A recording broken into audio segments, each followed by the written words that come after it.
যান, নাহলে এটাও নিয়ে যেতে পারেন। হ্যালো এভরিওয়ান, প্রায় এক যুগ পর ফাইনালি আমি নতুন একটা ভিডিও নিয়ে চলে আসলাম। অ্যান্ড অনেস্টলি কামব্যাকটা বইমেলা দিয়ে করতে ইচ্ছে করলো বেসিক্যালি। বইমেলা অ্যাকচুয়ালি শুধু বই কেনার জায়গা না, it's more like N emotion. নতুন নতুন বই, চারপাশে তো মানুষ। এবারের বইমেলা হয়েছিল মার্চ মাসে। সো আমরা যেদিন বইমেলায় গিয়েছি সেদিন সারপ্রাইজিংলি অনেক মানুষ কম ছিল। ফার্স্ট অফ অল রোজা চলছিল। সেকেন্ডলি আমরা যেদিন যাই তার আগের দিন রাতে অনেক বেশি বৃষ্টি হয়েছিল ঢাকাতে।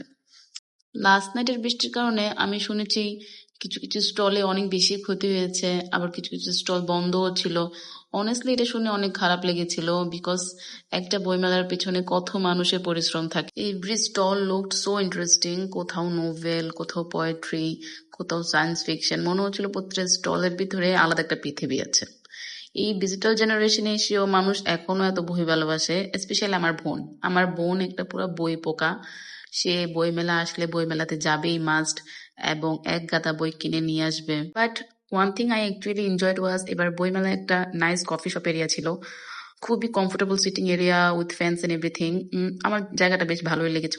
So this was my little book fair experience. তোমরা যদি বইমেলা গিয়ে থাকো দেন টেল মি তোমাদের ফেভারিট মোমেন্ট কোনটা ছিল, আর কোন বইটা কিনেছো। And if you enjoyed this video, don't forget to support me. See you in the next one. Bye bye.